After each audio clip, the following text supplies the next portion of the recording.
जब हमने Indian society का डिस्कशन किया था तब मैंने आपको एक बहुत बड़ा कॉन्सेप्ट बताया था कि अर्थशास्त्र में जनसंख्या होती है। क्लियर है? जनसंख्या 135 करोड़ मान ली।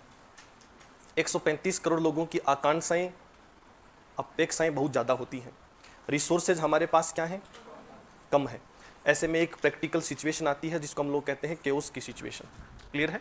कि एक मतभेद जैसी स्थिति 100% उत्पन्न होगी। इस जनसंख्या को जब हम एक छोटा रूप देना चाहते हैं, ठीक है, तो क्या बन जाता है? समाज। सोसाइटी क्या होती है? ग्रुप ऑफ पीपल, व्यक्तियों का एक समूह है।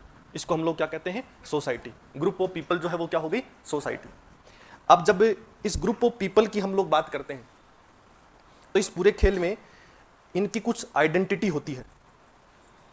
वो आइडेंटिटी हो सकती है, पहचान हो सकती है, क्योंकि व्यक्तियों का समूह है, एक जगह तभी इकट्ठा होता है जब उनकी कॉमन आइडेंटिटी होती है। पढ़ चुके हैं?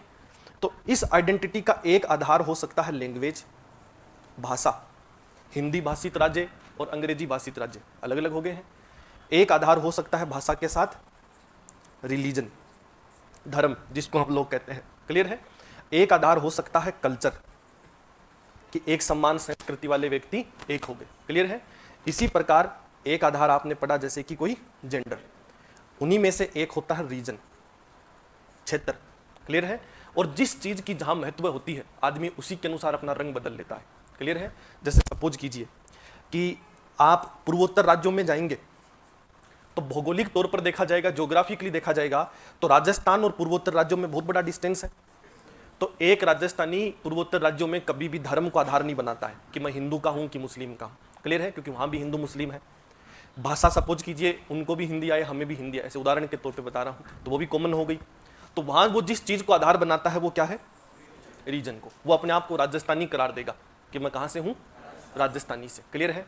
इस चीज को यदि हमें व्यापक शब्दों में समझना हो तो क्या होगा कि जैसे हमारे मजदूर दुनिया में अरब राष्ट्रों में काम करते हैं, तो वहां जब काम करते हैं तो वहां आप कहें कि हम हिंदी भाषी हैं, इसका कोई फर्क नहीं पड़ेगा। क्लियर है? अब वहां आप क्या कहते हैं कि अरबी लोग अलग हैं, भारतीय लोग अलग हैं, तो वहां भारत का कोई भी नागरिक हो, चाहे वो पंजाब से हो, राजस्थान से हो, चाहे किसी भी क्षेत्र से हो, वो वहां भारतीयों के नाम से पहचान रखता है। क्लियर है? ये एकजुटता का परिणाम है। किसका परिणाम है? एकजुटता का, यूनिटी का। एक तरीके से हम लोग कह सकते हैं कि ये एंड रिजल्ट है। दूसरी तरफ जब हम लोग बात करेंगे कि अब इन भारतीयों को यदि हम लोग देखते हैं तो देखो, सऊदी की तुलना में भारतीय नागरिक जो वहां काम कर रहे हैं उन्होंने तुरंत अपने आप को एकजुट कर लिया भारतीयों के आधार पे कि हम इंडियन सिटीजन हैं। क्लियर है? लेकिन जैसे ही वो लोग क्या करते हैं कि इन भारतीयों में आइडेंटिफाई करना होता है उनको, तब वो क्या करेंगे? या तो धर्म को आधार रख ले कि सपोज करो कि भाई मैं इस धर्म का हूं, मैं उस धर्म का हूं, तो सपोज कीजिए धर्म मेजोरिटी में है वहां पर, मतलब सारे हिंदू हैं सपोज करो, तो धर्म आधार नहीं हो सकता। अब सपोज करो भाषा को आधार रख लें तो सारे हिंदी भाषी हैं, तो भाषा आधार नहीं होगी। अब वो क्या करेंगे? अपने अंदर मतभेद यदि लाना चाहेंगे तो क्या किस आधार पे ला सकते हैं? रीजन के। कि 100 भारतीय नागरिक सऊदी में काम करते थे तो उनमें से 20 राजस्थानी होंगे, तो इन 20 राजस्थानियों का आपस में लगाव क्या होगा? ज्यादा होगा। क्लियर है?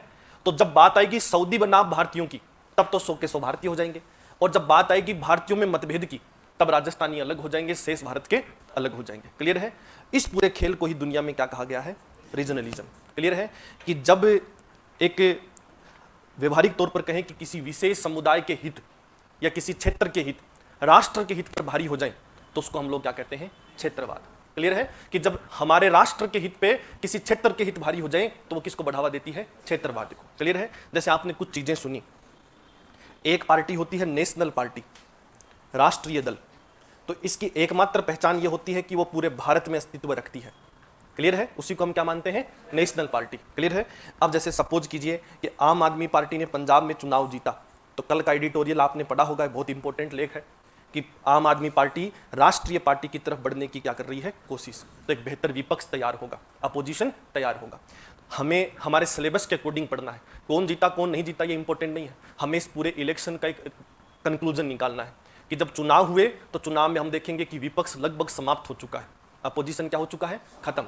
अब विपक्ष समाप्त होना किसी भी लोकतंत्र की खूबसूरती नहीं है, याद रखिएगा। ये डेमोक्रेसी में एक तरीके का नेगेटिव पॉइंट है, फिर ऑटोक्रेसी डेवलप होना क्या हो जाएगी? शुरू। क्लियर है?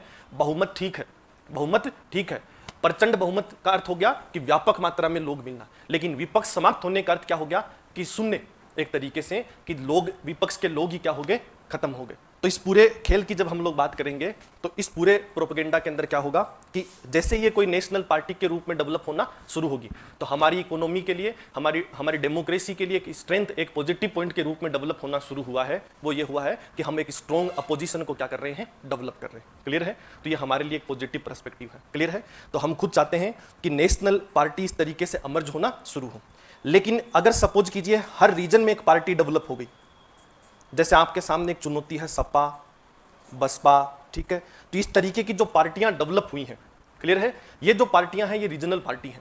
अब जब रीजनल पार्टी डेवलप होती है तो देखो फर्क क्या होता है कि जो नेशनल इंटरेस्ट है वो प्रायोरिटी नहीं है। नेशनल इंटरेस्ट क्या नहीं है? प्रायोरिटी नहीं है। जो इंटरेस्ट प्रायोरिटी होता है वो कौन सा है? Regional interest. क्लियर है कि क्षेत्रीय हित को क्या मिलती है? प्राथमिकता। कि सपा और बसपा जब भी राजनीति करेंगे तब वो ये करेंगे कि उत्तर प्रदेश को प्राथमिकता मिलनी चाहिए। किसको प्राथमिकता? और उत्तर प्रदेश को प्राथमिकता भारत के ऊपर भी मिलनी चाहिए कि नहीं? गौर कीजिएगा कि उत्तर प्रदेश की राजनीति उत्तर प्रदेश के बारे में ही सोचेगी, राजस्थान की राजनीति राजस्थान के बारे में ही सोचेगी, तो पॉजिटिव पॉइंट है, सोचना भी चाहिए। लेकिन यदि उत्तर प्रदेश की राजनीति भारत की कीमत पर उत्तर प्रदेश का विकास चाहती है तो इसको हम लोग कहेंगे कि रीजनलिज्म हम पर हावी हो गया, क्षेत्रवाद हम पर क्या हो गया? हावी।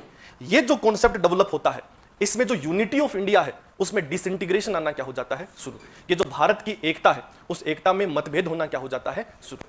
आगे बात समझ में? हम एकजुट धर्म के नाम पे अलग हैं, जाति के नाम पे अलग है, संस्कृति के नाम पे अलग है, पर हमारे अंदर एकता स्थापित हुई किसके नाम पे? भारतीयों के नाम पे। तो जब हम नेशनल पार्टी के नीचे काम कर रहे हैं तो इंडिया सुपीरियर होगा, भारत अपेक्स बॉडी होगी। लेकिन जब क्षेत्रीय दल बढ़ना शुरू होंगे तो क्या होगा कि क्षेत्र भारत पर हावी होना क्या हो जाएगा? शुरू। और जब क्षेत्र भारत पर हावी होगा तो याद रखिएगा इंटरनल इश्यूज जो होते हैं, आंतरिक मुद्दे, वो हमेशा क्या करते हैं? डेमोक्रेसी को कमजोर करते हैं। डिक्लाइन ऑफ डेमोक्रेसी की जैसे सपोज कीजिए नक्सलवाद है, जम्मू कश्मीर, अब धारा 370 हटने के बाद हम क्या मानते हैं कि जम्मू कश्मीर का विलय भारत में हुआ। उससे बड़ा इंपैक्ट यह है कि लोगों पे कोई जिंदगी में प्रभाव नहीं पड़ा हो, 1% पड़ा हो, लेकिन पॉजिटिव इंपैक्ट यह है कि बाकी 28 राज्यों में एक मैसेज गया है कि हम यूनाइटेड इंडिया में ही रह सकते हैं, हम इस भारत से अलग होकर या विशेष प्रावधान लेकर अलग नहीं हो सकते। लेकिन जैसे जैसे क्षेत्रवाद हावी होगा वैसे वैसे क्या होगा कि रीजनल पार्टियां या रीजन डेवलप होना क्या हो जाएंगे? शुरू। हर आदमी अपने हित की सोचता है, क्लियर है, पर जब वो हित भारत के हितों पर भारी हो जाए तब अपने आप में एक चुनौती है। तो एक उदाहरण के तौर पे एक लाइन में समझा रहा हूं, समझिएगा कि यदि भारत सरकार यूक्रेन से बच्चों को निकाल रही है तो नेशनलिज्म का कॉन्सेप्ट है, ये राष्ट्रवाद का सिद्धांत है। भारत सरकार ने उनसे कतई नहीं पूछा कि आप राजस्थान के हैं कि उत्तर प्रदेश के हैं कि मध्य प्रदेश के हैं, सबको भारतीयों के आधार पर